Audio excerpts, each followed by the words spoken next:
सच्चा सुख कहाँ है। एक महान संत हुआ करते थे जो अपना स्वयं का आश्रम बनाना चाहते थे, जिसके लिए वो कई लोगों से मुलाकात करते थे। एक जगह से दूसरी जगह यात्रा करने के लिए जाना पड़ता था। इसी यात्रा के दौरान उनकी मुलाकात एक साधारण सी कन्या विदुषी से हुई। विदुषी ने उनका स्वागत किया और संत से कुछ समय कुटिया में रुककर आराम करने की याचना की। संत उसके मीठे व्यवहार से प्रसन्न हुए और उन्होंने उसका आग्रह स्वीकार किया।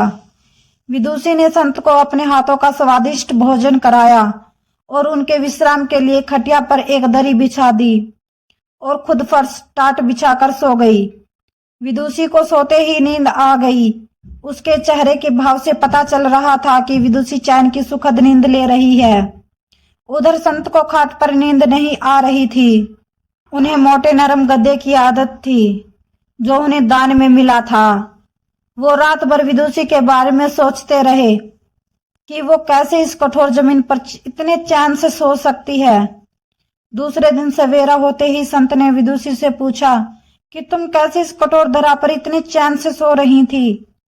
तब उन्होंने बड़ी सरलता से उत्तर दिया, हे गुरुदेव, मेरे लिए मेरी ये छोटी सी कुटिया एक महल के समान ही भव्य है। इसमें मेरे श्रम की महक है। अगर मुझे एक समय भी भोजन मिलता है तो मैं खुद को भाग्यशाली मानती हूँ। जब दिन भर के कार्य के बाद मैं इस धरा पर सोती हूँ तो मुझे माँ की गोद का आत्मीय एहसास होता है। मैं दिन भर के अपने सत्कर्मों का विचार करते हुए चैन की नींद सो जाती हूँ। मुझे एहसास भी नहीं होता कि मैं इस कठोर धरा पर हूँ। यह सब सुनकर संत जाने लगे। तब विदुषी ने पूछा, हे गुरुदेव, क्या मैं भी आपके साथ आश्रम के लिए धन एकत्रित करने चल सकती हूँ। तब संत ने विनम्रता से उत्तर दिया, बालिका, तुमने जो मुझे आज ज्ञान दिया है उसे मुझे पता चला कि चित्त का सुख कहाँ है। अब मुझे किसी आश्रम की इच्छा नहीं रह गई है।